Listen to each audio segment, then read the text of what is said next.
Le pays qui est aujourd'hui en pleine guerre civile, comment arrêter la spirale de la violence, comment empêcher les représailles entre les différentes communautés. Eh bien, on en parle avec nos invités, avec Khaled Aissa, qui est le vice-président de la section étrangère du comité de la coordination nationale pour le changement démocratique, qui n'est pas donc dans la coalition nationale, dans la coalition syrienne, dirigée par Al-Khatib. Et vous, vous êtes partisan depuis le début d'un dialogue, et notamment avec la Russie. Christophe Ayad, grand reporter pour le quotidien français Le Monde. Vous êtes rendu à plusieurs reprises en Syrie, notamment dans les zones libérées. Frédéric Ponce, qui est rédacteur en chef au service Monde à Valeurs Actuelles, spécialiste aussi des questions stratégiques et des questions militaires, auteur de L'Algérie, le vrai état des lieux aux éditions Kalman Levy. Et on attend toujours Mounser Makous, qui est l'ambassadeur en France de la coalition syrienne. Avant de reprendre ce débat, je voudrais, si vous le voulez bien, qu'on écoute Catherine Ashton. Aujourd'hui, il a été question à Bruxelles de la question de l'embargo des armes à destination de la Syrie. Alors, il y a eu un tout petit amendement. Désormais, on va pouvoir envoyer du matériel non offensif. On va pouvoir également protéger les civils en leur apportant une assistance technique. On écoute Catherine Ashton et on en reparle ensuite avec nos invités. Nous avons décidé de prolonger les sanctions contre la Syrie pour 3 mois supplémentaires et nous les avons modifiées pour permettre un soutien total et une protection des civils. Nous allons bien sûr continuer à évaluer et réexaminer les sanctions contre le régime, si nécessaire, pour soutenir et aider l'opposition et nous assurer que nous faisons tout notre possible pour les gens sur place. Khaled Aissa, est-ce que vous êtes satisfait de cette décision, de cet amendement, ou c'est un peu ridicule, entre guillemets, par rapport aux besoins aujourd'hui de la rébellion sur place? Oui, c'est seulement 2 mots. L'initiative, pour revenir à l'intervention précédente, l'initiative de Khatib, ce n'était pas la première initiative de l'opposition pour le dialogue.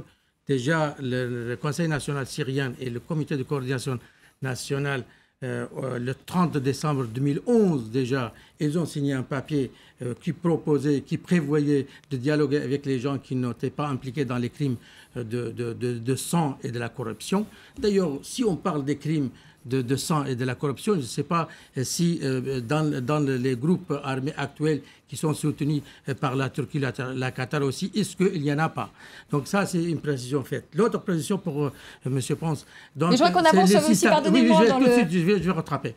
Alors, parfois on parle de la Syrie comme si elle est tenue seulement et seulement par les Alaouites. C'est vrai, les postes clés sécuritaires et militaires sont tenus en majorité par les Alaouites, mais c'était un système qui travaillait avec le clientélisme. Donc il y avait du tout. Il y avait des sunnites qui ont profité. Ces gens-là qui sont entrés dans les dissidents, des généraux qui ont quitté l'armée syrienne, une partie, ils faisaient partie de l'appareil de la répression et de la corruption. Il faut dire les choses. Il n'y a pas que des Alaouites. Donc la cohésion qui existe actuellement, parce que l'opposition qui est soutenue essentiellement par les puissances régionales et occidentales, jusqu'à maintenant, ils ne présentent pas non plus un programme. Ils voient que l'islamisation, le fanatisme, l'Al-Qaïda, tout ça, ça fait peur à une grande majorité de la population syrienne. Les chrétiens n'aiment pas ce programme, les Alaouites non plus, les Druzes non plus, les Ismaéliens non plus, les laïcs non plus et les Kurdes non plus. Alors, pour revenir aux amendements, bon, pour le moment, je pense que l'opposition européenne, oui, c'était un compromis entre 2 camps. Un camp surtout soutenu par les Anglais qui voulaient un petit peu lever l'embargo sur l'armement pour armer les groupes armés de l'opposition.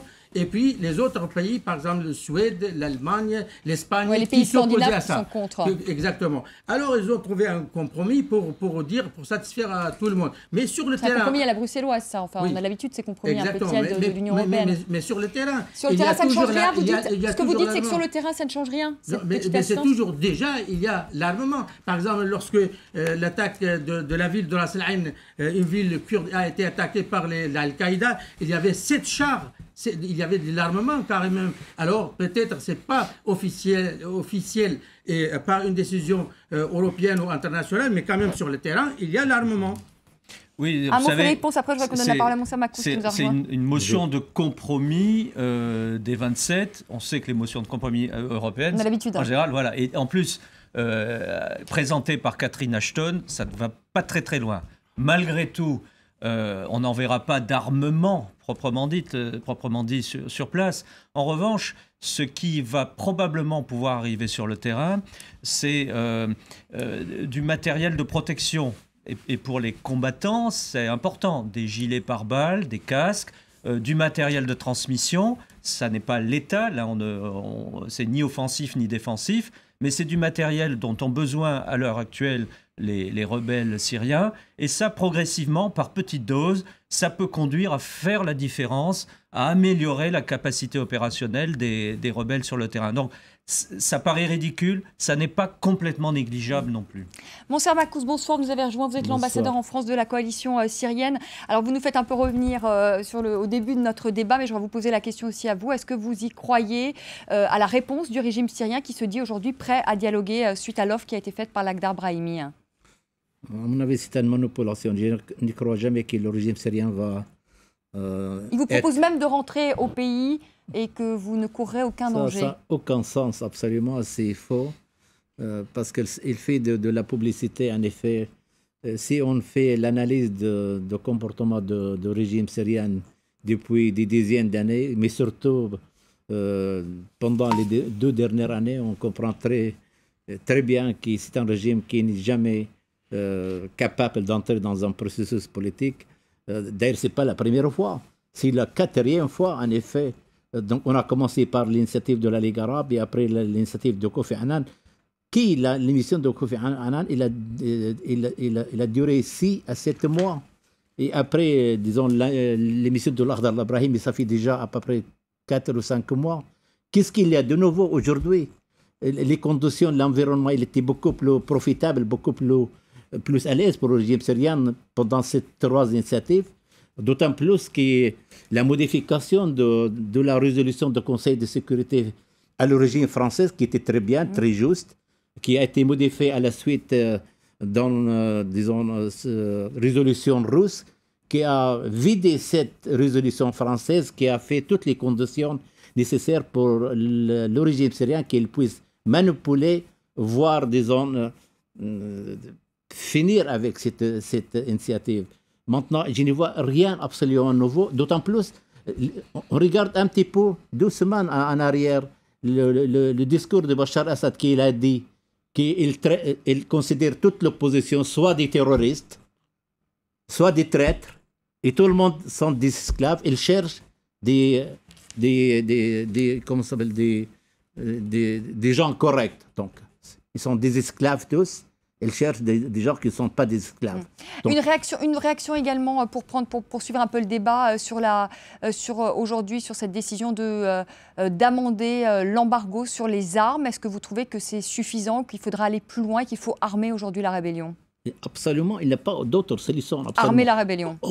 On ne veut pas de la guerre. Mais Monser Makous, quand on voit, pardonnez-moi, le rapport qui a été fait aujourd'hui par l'ONU, et on voudrait qu'on écoute Carla Del Ponte dans un instant, qui parle de crimes de guerre et de crimes contre l'humanité commis non seulement par le régime, mais également par la rébellion. Est-ce qu'il faut armer la rébellion, alors que ces gens-là commettent également des crimes de guerre et des crimes contre l'humanité? Donc, ce n'est pas tout à fait juste. Les crimes de régime syrien, ils sont 10 fois plus. Alors en effet, ils disent que ce n'est pas de la même intensité, mais on parle quand même de crimes de guerre, on parle d'enfants qui sont enrôlés, des enfants de moins de 15 ans qui sont enrôlés, on parle d'assassinats. Du côté de la rébellion, est-ce qu'il faut armer des gens qui assassinent, des gens qui violent aussi, qui torturent? Non, absolument pas. Donc il ne faut pas armer la rébellion. On est absolument contre. Et je peux dire encore de plus, le commandement de l'armée syrienne libre, non seulement le commandement général maintenant unifié, mais il y a aussi d'autres formations qui ne sont pas sous la couverture de l'armée syrienne libre. Il y a des instructions fermes, jamais violer le droit de l'homme, pénaliser les gens. Il y a même déjà des tribunaux sur place pour juger les gens qui violent. Mais ça existe, on est dans une situation de guerre généralisée. On va écouter Carla Del Ponte et je vous donne la parole, Frédéric Ponce. Mais je voudrais qu'on écoute quand même Carla Del Ponte, qui est membre donc, de cette commission d'enquête. Nous pouvons poursuivre l'enquête. Mais nous sommes la seule institution des Nations Unies qui s'occupe des crimes commis en Syrie actuellement. Des crimes qui continuent. Il est vraiment temps que la justice, et en particulier la justice internationale, car nous avons une Cour pénale internationale, s'occupe de cette affaire.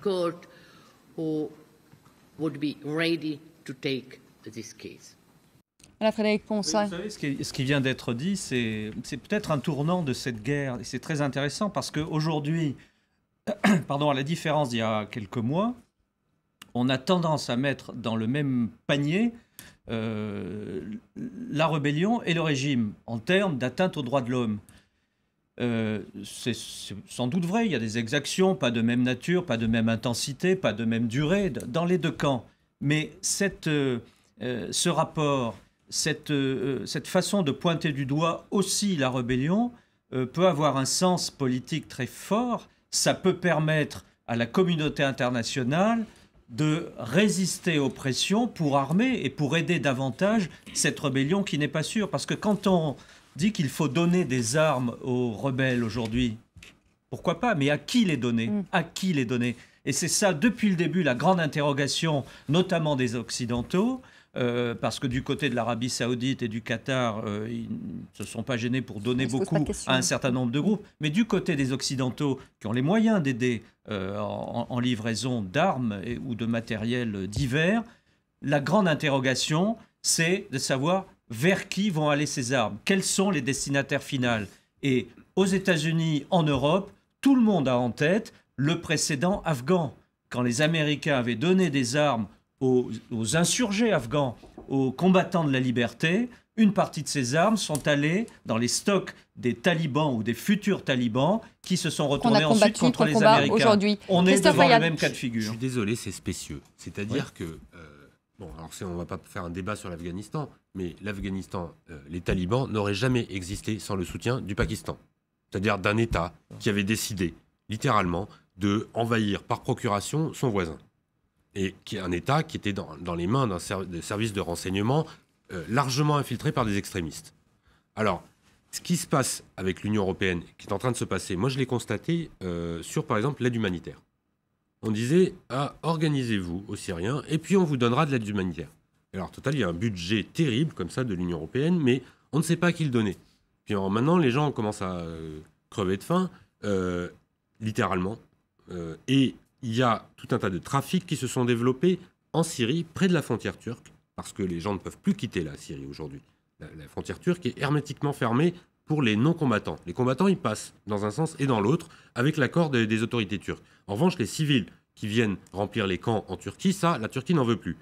Elle estime qu'elle en a assez.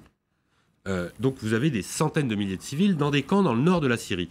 Et s'y développe une économie criminelle, c'est-à-dire du trafic de mazout, de la revente d'aide humanitaire, etc. Pourquoi ? Parce que les Nations Unies disent « Ah, on n'a pas le droit d'intervenir en Syrie sans mandat ». L'Union européenne dit « Ah, on n'a pas d'interlocuteur valable là-bas, donc on ne sait pas qui donner ». Donc les vivres s'accumulent dans des entrepôts en Turquie où ils sont volés, revendus au marché noir en Syrie. Et ensuite on dit « Ah, vous êtes criminel, on ne peut plus vous donner ». Sur les armes, c'est ce qui s'est passé.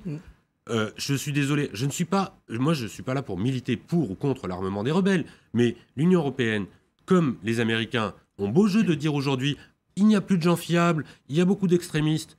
Ils ont laissé le champ libre à l'Arabie Saoudite, au Qatar, des groupes fiables, laïques entre guillemets, parce qu'on n'est pas là non plus pour faire du Jules Ferry.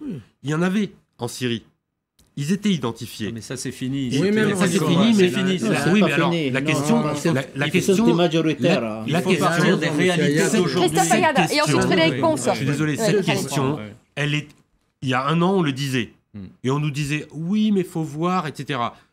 La DGSE est allée dans le sud de la Turquie. Elle a passé son temps à faire de la cartographie des organigrammes, des gens fiables, on en connaissait, des gens qui avaient quitté l'armée syrienne, qui étaient des officiers de l'armée régulière, tout ce qui est de plus officier dans leur comportement, qui connaissaient les règles du droit de la guerre, du droit humanitaire, etc.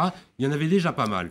On a décidé de ne pas les user, on ne les aide pas, ok, pas de problème, mais il ne faut pas s'étonner que cette place soit prise par le Qatar, l'Arabie Saoudite et tout un tas de fondations religieuses. Frédéric Pons qui répond et ensuite... Je ne suis pas étonné, c'est une logique de toutes ces guerres civiles. Oui, mais cette logique, elle a été voulue par des gens. Mais l'explication, je la partage complètement. Voilà, seulement, il y a un an, effectivement, tout le monde surestimait la force de ce régime syrien. Tout le monde pensait qu'il allait durer et écraser très vite la rébellion. Il suffit d'écouter un certain nombre de diplomates français qui en parlent.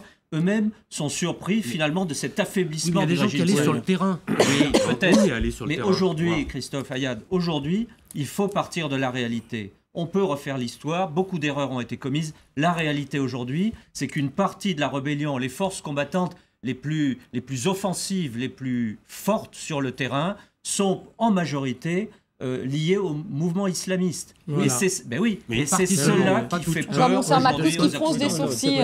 En effet, 2 secondes. J'ai dit une majorité. Moussa Makous et ensuite Khaled. Je suis un peu étonné de cette analyse. En effet, vous ne connaissez pas le terrain, on connaît très bien. La grande majorité des combattants, ils ne sont pas des terroristes, non plus des islamistes. Moi, je connais des dizaines, personnellement, des généraux, sans rien, des dizaines, des colonels, tout ça. La grande majorité de l'armée syrienne libre des combattants, elles sont des libéraux. La part des frères musulmans, il est infime. C'est votre analyse, vous défendez votre brigade, on comprend, vous êtes leur ambassadeur. Mais vous êtes le militant vous êtes leur C'est très une coalition qui a majorité. C'est très honorable de votre part, mais c'est une nécessité nationale pour nous qu'on n'a pas d'extrémistes. Mais c'est une nécessité qu'il n'y ait pas d'extrémistes. Oui, bien sûr. Le problème, c'est que les extrémistes sont là au service d'un agenda qui n'est pas purement syrien. C'est pas la même. Ces gens-là sont au service d'une autre cause que celle d'une Syrie indépendante et libre. Est-ce que vous connaissez grosso modo bien quelle est votre estimation du nombre des salafistes que vous attendez? Vous avez une idée? Quel est le nombre des djihadistes? Le nombre de djihadistes? Grosso modo. Mais à la limite, peu importe leur nombre, ce qui compte, le pourcentage. Vous pouvez trouver des dizaines de colonels et de généraux sur les lignes arrières. Ce qui compte sont ceux qui sont au cœur de l'offensive. Khaled Aissa, parce qu'on arrive bientôt au terme de débat. Alors moi je dis honnêtement, je m'oppose à l'armement de l'opposition parce que si on fait un état de lieu 2011, jusqu'à la fin de l'année, c'était 8000 victimes, c'est toujours trop. Mais quand même, 2012, c'est multiplié par 10 au moins, si ce n'est pas plus. Alors, donc, il n'a pas résolu un problème. Pour le moment, actuellement, il y a un rapprochement, parce que des deux grandes puissances qui gèrent l'affaire, il y a beaucoup de cartes qui échappent au pouvoir syrien, au régime, parce que c'est la Russie qui négocie à la place. Et puis aussi, l'autre opposition qu'on a essayé de le présenter comme l'unique représentant de l'opposition, voire représentant du peuple syrien, parce que ça les arrangeait. Et je reviens à ce qu'il a dit, M. Ayad, c'est pas seulement au niveau des groupes de l'opposition armée, ils ont marginalisé les laïcs, mais au niveau politique. Par exemple, notre communauté qui regroupe essentiellement les laïcs, les hommes de gauche et des partis politiques kurdes, la Turquie ne voulait pas de Kurdes, il essaie de nous marginaliser. Les Qataris et les Arabies Saoudites, parce qu'ils nous reprochent d'avoir des formations de gauche au sein de notre comité, il essaye de nous marginaliser. On arrive au terme de ce débat. En tout cas, vous n'êtes pas prêts, si je vous entends bien, à rejoindre la coalition syrienne de Moussa Makous. Mais vous parlez quand même. Il y a un dialogue. Tout à fait. Il y a un dialogue, mais vous ne l'avez pas rejoint. Vous ne l'avez toujours pas rejoint. Et la division de l'opposition, ça pourrait être sur le fond de l'initiative. Ouais, les divisions de l'opposition syrienne, ça pourrait être un autre débat. Merci à tous les quatre d'avoir participé à cette émission. Je vous retrouve demain, 19h10, pour un nouveau débat. Très belle soirée, à demain.